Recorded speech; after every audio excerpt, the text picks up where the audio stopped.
Him versus Ciryl Gane, that's very interesting. For sure. And I know the power is going to translate over to heavyweight. That's not going anywhere. He'll be able to flatline heavyweights. 100%, especially with zero weight cut. Yeah. Welcome, fight fans. The excitement is building, and the stage is set for a colossal battle in the UFC's heavyweight division. Alex Pereira, the former middleweight champion, is stepping into the heavyweight division for the first time, and what a matchup he has ahead of him. He'll be facing one of the most well-rounded and skilled fighters in the heavyweight division, Ciryl Gane. Gane on Poton, bro. I think it'll be a fun fight. I think Gane shoots on Poton, though. A lot of people think it's just gonna be kickboxing, but I think Gane might try and switch it up for him, like how Francis Ngannou did to Gane.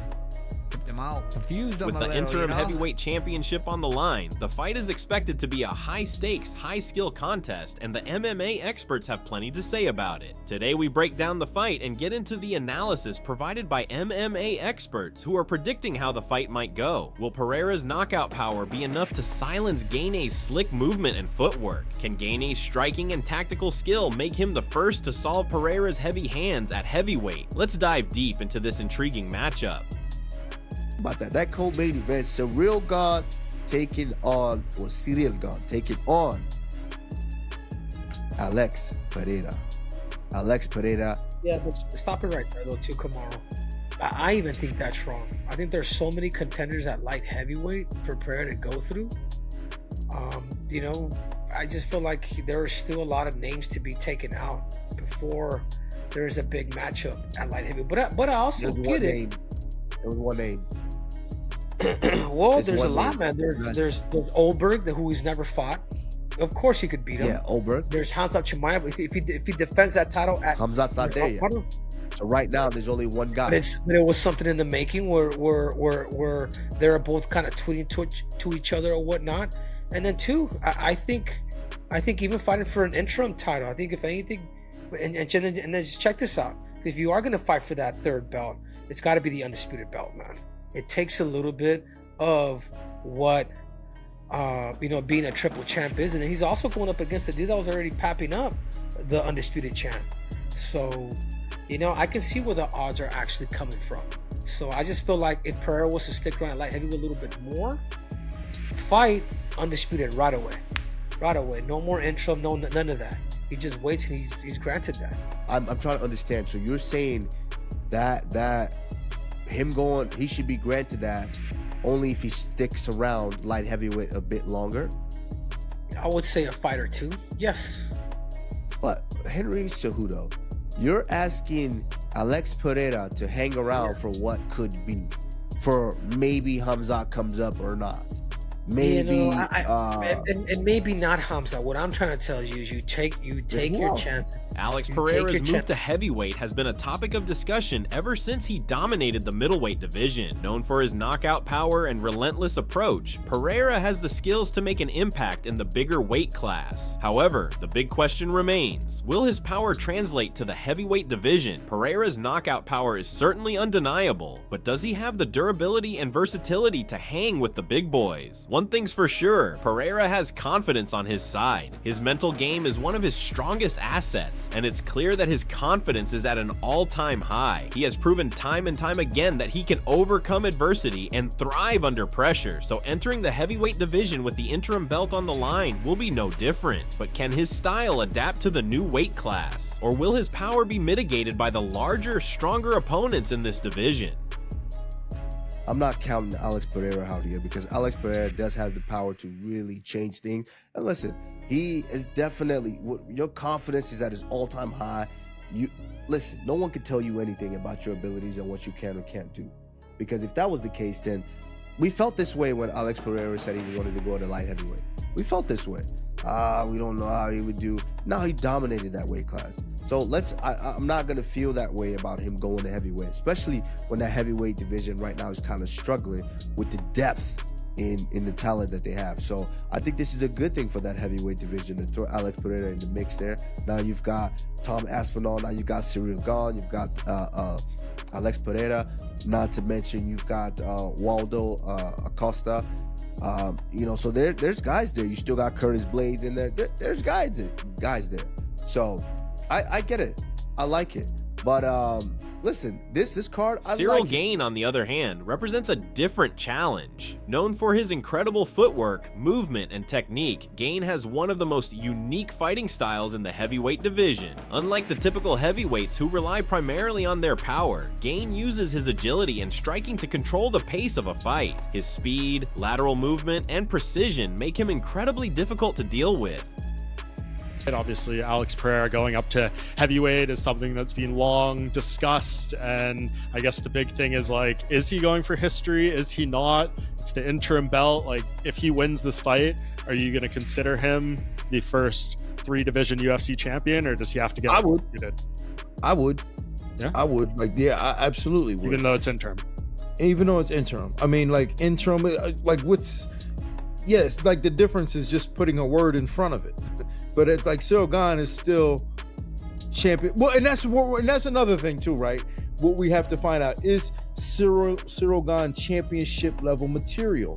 Like, skill wise, I do believe he is, but mentally and, you know, just emotionally and with his entire being, is he championship level material? And that's what we want to find out, because we've seen him lose against Francis, where he went in the fight but just made the silly mistake at the end, and then we saw him completely lay an egg against John Jones, and that's not championship level material, but he's seemed to have matured into it. Now, when he was fighting Tom Aspinall, he showed championship level material fighting, even though it was a little dirty. And that's another thing, can he fight cleanly with championship level material behind him? And that's what I want to see from him.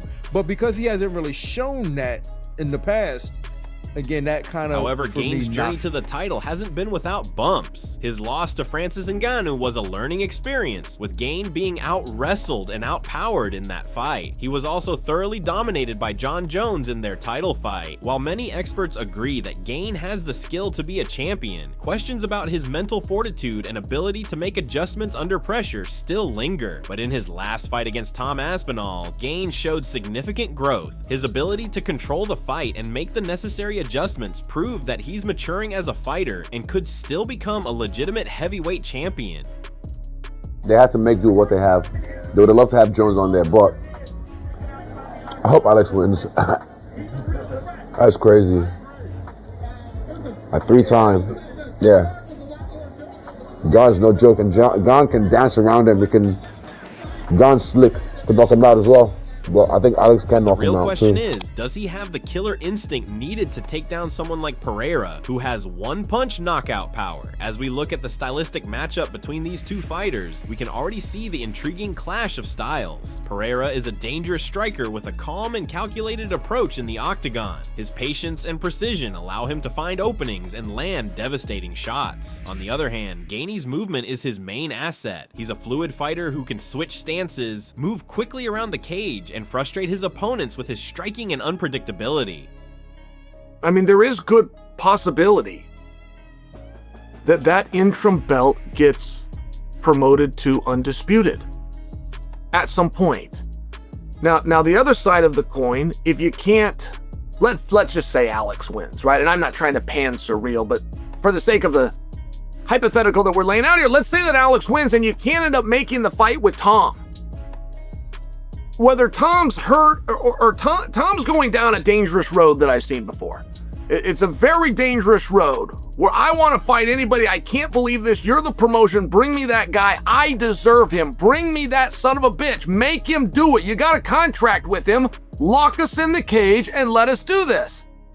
And that attitude has now changed. While most people expect a kickboxing-style battle between these two, MMA experts believe that Gane might mix things up. Much like Francis Ngannou did in his fight against Gane, the possibility of Gane shooting for takedowns or attempting to control the fight on the ground is very real. Gane's ability to change the pace and make the fight uncomfortable for his opponents has been one of his strongest qualities, and if he can avoid Pereira's power, this fight could be his to win. However, let's not count Pereira out just yet. Despite his lack of wrestling background, his knockout power and striking ability mean that even one mistake from Gane could lead to a devastating finish. As one expert puts it, Pereira's ability to change the course of a fight in a split second could be the X factor here. The striking exchange is likely to be the deciding factor, but with both fighters possessing such dangerous skill sets, predicting the winner is anything but easy.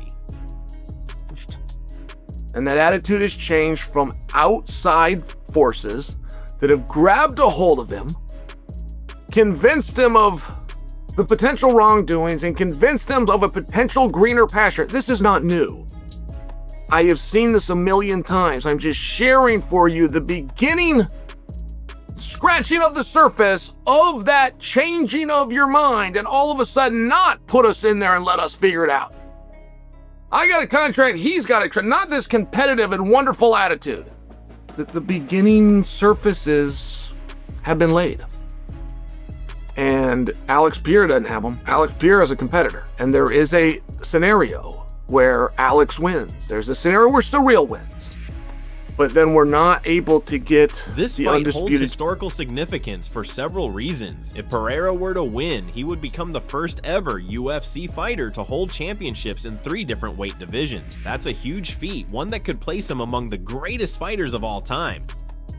You're saying he should wait to challenge Tom Aspinall for the undisputed. Yeah, because now look. Now he's going after 2 big dogs in order for him to become champion, rather than just one. You know what I'm saying? You can make history off of one. Oh, okay. I see what you're saying. You fight 2 to become the first 3 division champ. It changes, man. Because I don't think he gets past Ciryl Gane. I think that weight is real. You know, and Ciryl Gane, he's a stick and move guy. Could he 100%? Anybody, in particularly in that division. Okay. But nobody has really finished Ciryl Gane, bro. And his movements is very problematic. I just don't see any wrestling from him. Which Pereira could have some, but the dude can thump, dude. And I will say this too, Pereira also does get hit tomorrow. Now, can you take a heavyweight's punch? Look at that. Look at that little highlight that he was, a little practice that they had with that big Cuban. Cuban was bigger than him, heavier than him, dude. He was popping off on the dude that got cut by the UFC. You know what I'm saying? What I'm saying is size does matter. However, there's still the matter of the undisputed champion, Jon Jones. If Pereira wins this fight, there's a possibility that he could take on Jones or another top contender for the undisputed title. But with the heavyweight division in flux, the interim title could become the de facto championship. While some experts believe that the interim belt doesn't carry the same weight as the undisputed title, others point out that the interim title still holds significant value. After all, it's still the title that represents the best fighter in the division at the time. Should Pereira win, it would further solidify his legacy and open up a path to a showdown with the division's top names. Agree with you there on that one, Henry, but make no mistake, like as far as sticking around at light heavyweight, the only guy that he would be sticking around for is Carlos Alberg. And just if he knocks off Alberg, there's absolutely no which is a given. Yeah. Which is a given is what I'm trying to tell you. Okay. Yes, okay. So you can't say, oh, I'm gonna stick around for maybe Hamzat or anything like that. No, he's already, and plus he's getting older. You know, why do I want to stick around? I want to make history and I want to get paid, and plus I don't want to cut this weight anymore. So F that. I'm going up. Yeah, but that's an entrance. I'm going up to a weight class. I'm going up to a weight class that is struggling right now at the top 5. He's struggling at the top 5. Look at that. What's going on right now in that heavyweight division? It's almost like the heavyweight division. Almost like the heavyweight division became the new. It's like the new flyweight division. Like there's probably more buzz about the flyweights. But there's a flip side to this. If Pereira wins the interim title, he may be forced into a situation where he has to wait for the undisputed champion to make their move. That could lead to frustrating delays, and some experts worry that the whole situation could undermine the importance of the interim belt. The interim title could ultimately be the real championship if the undisputed champion never makes it to the fight. Either way, the stakes are high for both fighters. Ciryl Gane's rise to the top has been a gradual process, but his biggest challenge lies ahead. Is he truly a championship level fighter, not just in terms of skill, but mentally and emotionally? His losses to Ngannou and Jones raised questions about his ability to handle the pressure in a championship fight. Well, look at it this way too. Look at it this way too for Alex Pereira. At 185 pounds, dude, Khalil Rountree packed him up a little bit. Yeah, he did finish him, but Khalil Rountree got the hands on him. Israel Adesanya knocked him out. You know what I'm saying? Now you're talking about Francis Ngannou power? Now you're talking about a real big heavyweight? I mean, bro, things change, man. I even told this to John. That John wasn't to submit Ciryl Gane. I'm like, bro, That's your biggest threat, man. Even ahead of Francis at that time when Francis was there. And he was just like, why? It's because this dude's agile, man. Like, he sticks and moves. He's not gonna. It's like playing cat and mouse with the heavyweight. Like, you know what I'm saying? Like Francis Ngannou. Ciryl Gane could fight back. His lateral movements. Like, say, go back and watch that Tom fight. This is how he was able to puzzle Tom, because everybody comes here with Tom.